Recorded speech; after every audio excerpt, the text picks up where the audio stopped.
जमाना कदीम की बात है।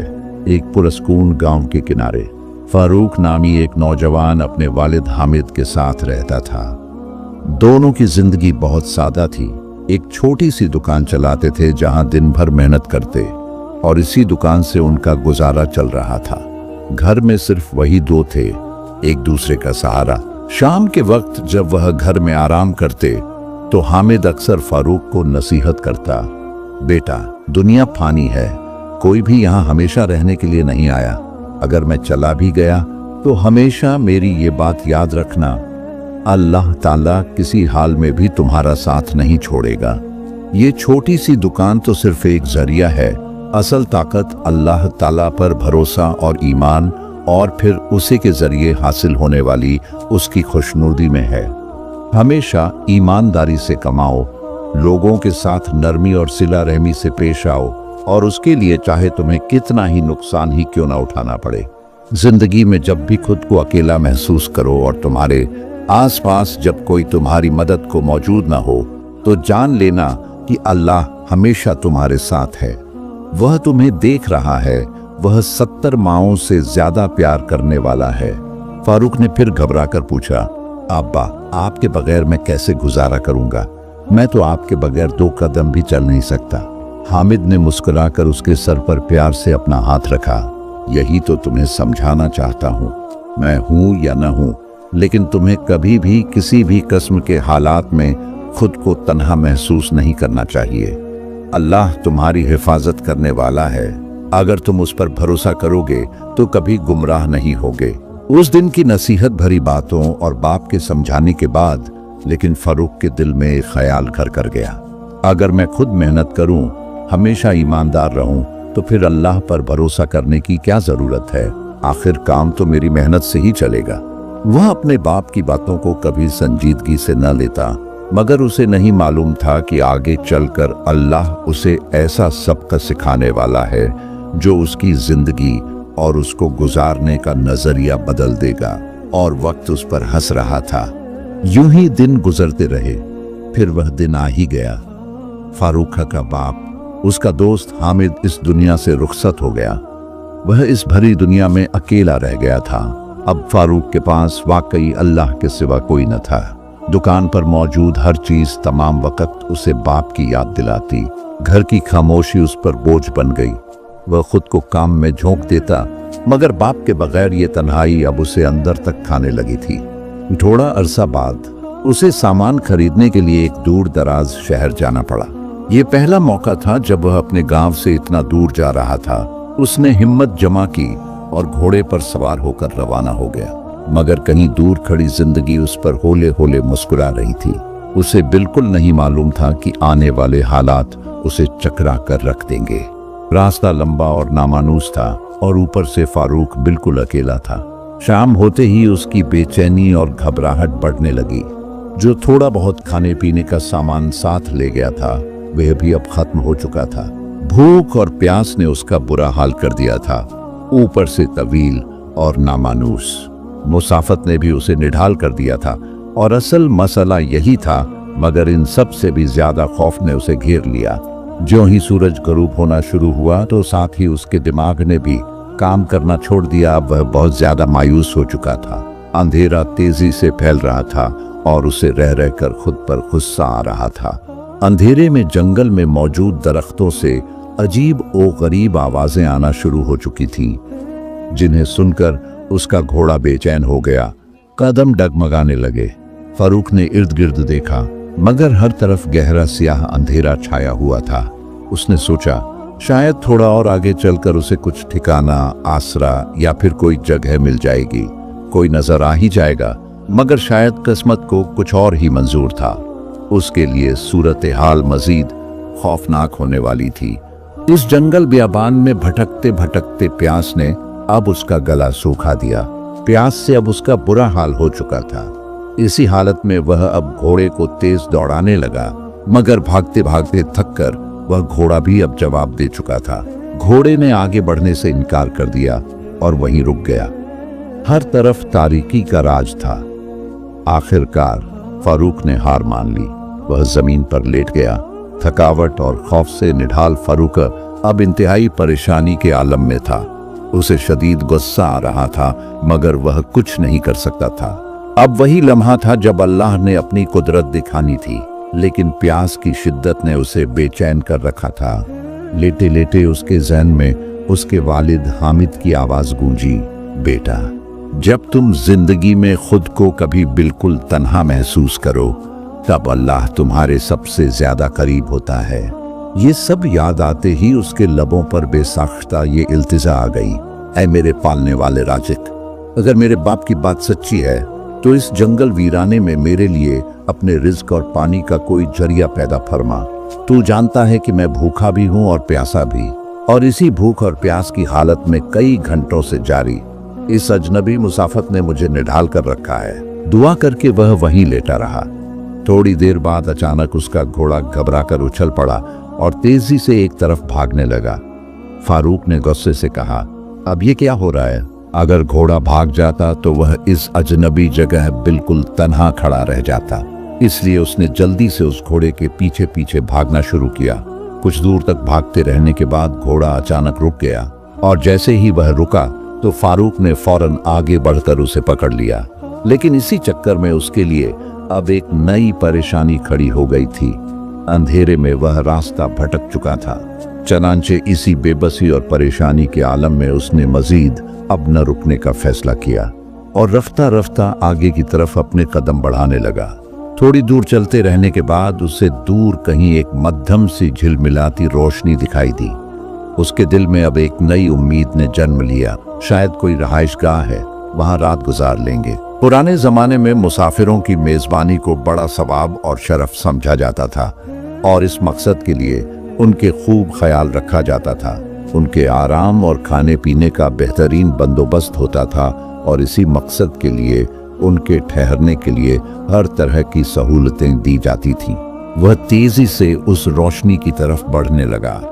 करीब पहुंचकर उसकी हैरत की इंतहा न रही। वहां तो एक पूरा गांव आबाद था, कई घर थे।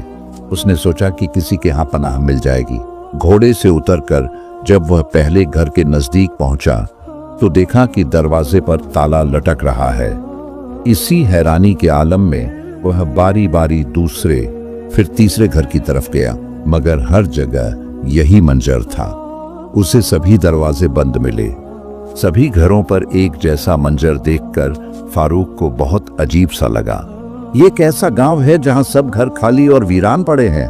उसके दिल में अनजाना सा खौफ सर उठाने लगा, लेकिन उसने हिम्मत करके रोशनी की तरफ बढ़ने का फैसला किया। रोशनी एक घर से निकल रही थी। दरवाजा खटखटाया तो अंदर से एक भारी भरकम आवाज सुनाई दी। कौन है? रात के इस पहर कौन दरवाजा खटखटाता है? फारूक ने जवाब दिया, मैं मुसाफिर हूँ, कंधार से आया हूँ, रास्ता भटक गया हूँ, जरा पनाह चाहता हूँ। कुछ देर बाद दरवाजा खुला और अंदर से आवाज आई, आओ अंदर। फारूक ने घोड़ा बांधा और जैसे ही अंदर दाखिल हुआ तो देखकर हैरान रह गया। एक माजूर शख्स चटाई पर लेटा था, जिसके दोनों हाथ नहीं थे। फारूक उसके करीब बैठ गया। वह शख्स मुस्कुराते हुए बोला, मुसाफिर, कहाँ से आए हो और किधर को जाना है? फारूक ने उसे अपनी सारी कहानी सुना डाली, लेकिन उसका ज़हन इस अजीब गांव और इस माजूर शख्स के बारे में अब भी मुसलसल सोच रहा था। फिर उसने बेचैनी के आलम में कहा, भाई, मुझे सख्त प्यास लगी हुई है, क्या मुझे पानी मिल सकता है? और भूख से भी बुरा हाल है। उसकी बात सुनकर माजूर शख्स ने इत्मीनान भरे लहजे में कहा, यहाँ तो पानी नहीं, तुम्हें वहां जाना होगा जहां सहरा में दूर एक चिराग जल रहा है, वहीं से पानी मिलेगा। रही बात रोजी की तो वह अल्लाह ही देगा। ये सब सुनकर फारूक को कुछ अजीब सा महसूस हुआ, लेकिन प्यास ने उसे मजबूर कर दिया। वह वापस निकला और तारीकी में चिराग की लौ की तरफ भारी कदमों से बढ़ने लगा। थके हुए कदमों से चलते हुए वह करीब पहुंचा तो देखा कि एक झोपड़ी है। अंदर से कोई आहिस्ता आहिस्ता बड़बड़ा रहा है, जैसे दीवार से बातें कर रहा हो। ये मंजर देखकर फारूक के अब रोंगटे खड़े हो गए। या अल्लाह, अब ये कौन है जो रात के वक्त अकेला बातें कर रहा है? हिम्मत करके उसने दरवाजे पर दस्तक दी। अंदर से आवाज आई, हाँ बताओ, मैं जानता हूँ तुम्हें पानी चाहिए। फारूक हैरान हुआ लेकिन घबराकर फौर बोला, जी हाँ पानी चाहिए। अंदर से जवाब मिला, तो अंदर आ जाओ। वह डरते डरते अंदर दाखिल हुआ तो सुकून का सांस लिया। कम अज कम ये कोई भूत प्रेत तो नहीं था। ये बात तय हो गई। एक बूढ़ा शख्स चिराग की रोशनी में बैठा था। उसने नरमी से कहा, बेटा, जब इंसान का अल्लाह पर एतिमाद डगमगा जाता है तभी वह रास्ते से भटक जाता है। फिर वह एक तरफ इशारा करते हुए बोला, वहां उस तरफ पानी का एक घड़ा रखा है, ले लो और चले जाओ। फारूक ने घड़ा उठाया और चल पड़ा, लेकिन चलते चलते बूढ़े की बात उसके दिलो दिमाग में गूंज रही थी। ये कैसे जान गया कि मेरा ईमान कमजोर है? ये सोच उसे परेशान कर रही थी, लेकिन वह खामोशी से वापस चला। रास्ते में उसने सोचा कि थोड़ा सा पानी पी ले, लेकिन फिर ख्याल आया, वह माजूर शख्स भी तो प्यासा होगा, थोड़ा सा सब्र कर लूं, वहां पहुंचकर दोनों इकट्ठे पी लेंगे। ये सोचकर वह तेजी से चलने लगा, लेकिन जैसे ही वह घर के करीब पहुंचा, अंधेरे में दरवाजे से टकरा गया और गिर पड़ा, जिसकी वजह से घड़ा जमीन पर गिरा और टूट गया। सारा पानी भी जमीन पर गिर गया। यही सारा मंजर देखकर फारूक को गुस्सा तो बहुत आया, लेकिन उसने खुद पर काबू पाया। दिल ही दिल में अपने आप को कोसता हुआ अंदर दाखिल हो गया। माजूर शख्स ने आराम से पूछा, क्या तुम्हें वहां से पानी नहीं मिला? फारूक ने झल्ला कर जवाब दिया, नहीं, घड़ा गिरकर टूट गया, जिसकी वजह से सारा पानी जाए हो गया। फिर थके हुए लहजे में बोला, भाई, अब मुझ में तुमसे बात करने की हिम्मत नहीं है। अगर आपके घर में पानी हो तो जरा सा दे दो, वरना जान ही निकल जाएगी। माजूर शख्स ने आसमान की तरफ अपने हाथ बुलंद किए और फिर ऊंची आवाज में कहने लगा, ऐ अल्लाह, अगर ये मेरे घर आने वाला ये मुसाफिर सचमुच प्यासा है तो तू ही मेरी मदद फरमा, ताकि मैं इसकी प्यास बुझा सकूं। फारूक को दिल ही दिल में गुस्सा तो बहुत आया, लेकिन उसने खुद पर काबू रखा और उस वक्त चुप रहना ही बेहतर समझा। मगर दिल ही दिल में सोचने लगा, अब इस बेवकूफ को कौन समझाए? भला किसी को क्या पड़ी है कि वह उठकर इस वीरान जगह पर हमारी मदद को चला आए। कुछ ही देर बाद दरवाजे पर दस्तक सुनाई दी। फारूक अपने ख्यालात को झटकता चौंक कर उठ बैठा। इस वक्त कौन आ सकता है? माजूर शख्स ने मुस्कुराते हुए कहा, बाहर जो भी है तेरे लिए पानी और रोटी लेकर आया होगा। फारूक यह सुनकर हैरान रह गया, यह आदमी मुझसे ऐसी बातें क्यों कर रहा है? दरवाजा खोला तो वही बुजुर्ग खड़े थे, हाथ में पानी का घड़ा और खाने का थाल था। मुस्कुराते हुए बोले, तुमसे एक घड़ा भी न संभाला गया, ये लो रिज्क और पानी, और हाँ, घोड़े को भी पानी पिलाना। तुम्हें तो बस अपनी पड़ी है, जानवर का भी ख्याल रखो। फारूक की हैरत की इंतहा न रही। जो कुछ उसके दिल में था, ये दोनों कैसे सब कुछ जान रहे हैं? मगर भूख और प्यास ने उसे मजीद कुछ सोचने का मौका न दिया। उसने जल्दी जल्दी पानी पिया और फिर किसी भूखे और फाका ज़्यादा की तरह खाने के थाल पर झपट पड़ा। अच्छी तरह पेट भरने के बाद सवालात उसके ज़हन में उबलने लगे, लिहाजा उसी कंफ्यूजन में उठकर माजूर शख्स के पास गया और जाकर बोला, भाई एक बात पूछूं? उसने नरमी से जवाब दिया, अभी नहीं, पहले मुझे भी थोड़ा पानी पिला दो, बहुत सख्त प्यास लगी हुई है। फारूक ने जल्दी से उसे पानी पिलाया, फिर थकावट से उस चटाई पर वहीं गिर पड़ा। मगर दिल में सोचने लगा, ये कौन लोग हैं जो गैब की बातें करते हैं? मगर नींद से भोजल पलकें उसे जल्द ही अपनी आगोश में ले गई। सुबह जब उसकी आंख खुली तो पहली चीज जो उसकी आंखों ने देखी वो ये थी कि माजूर शख्स नमाज पढ़ रहा है। वह खामोशी से उठकर बैठ गया। नमाज खत्म हुई तो फिर उससे बोला, अब तो आप मेरे सवालों के जवाब दे सकते हैं। माजूर शख्स ने मुस्कुराते हुए उससे कहा, तुम भी एक अजीब शख्स हो। अल्लाह ने तुम्हें नई जिंदगी दी, तुम्हारी खुराक और खाने पीने का ऐसा बेहतरीन बंदोबस्त किया जो तुम सोच भी नहीं सकते थे, मगर तुमने न तो रात को सोते वक्त इशा की नमाज पढ़ी और न उठकर फज्र की। ये सब सुनकर फारूक को सख्त शर्मिंदगी का एहसास हुआ। उसने उठकर फौरन वुजू किया और फिर फज्र की नमाज अदा की, फिर घोड़े पर अपना सामान लादा और जाने लगा। इसी दौरान माजूर शख्स ने उसकी तरफ देखा और कहा, अब पूछो जो पूछना चाहते हो। फारूक ने हैरत से पूछा, ये गांव खाली क्यों है? माजूर आदमी ने जवाब दिया, बारिशों के मौसम में यहाँ बहुत बड़ा सैलाब आता है, तो उससे बचने के लिए लोग आरजी तौर पर ऊपर पहाड़ों पर चले जाते हैं। फिर फारूक ने इंतहाई हैरानी के आलम में पूछा, तो फिर तुम यहाँ क्यों रुके हो? माजूर शख्स ने जवाब दिया, मैं चल भी नहीं सकता, और दूसरा मैं ये इबादत वाली अपनी ये जगह भी छोड़ना नहीं चाहता। फिर फारूक ने दोबारा पूछा, वो बुजुर्ग कौन थे? वो माजूर शख्स प्यार से बोला, अल्लाह का एक बरगजीदा बंदा जो सारी रात इबादत में मसरूफ रहते हैं और फिर सुबह उठकर मुसाफिरों की मदद करते हैं।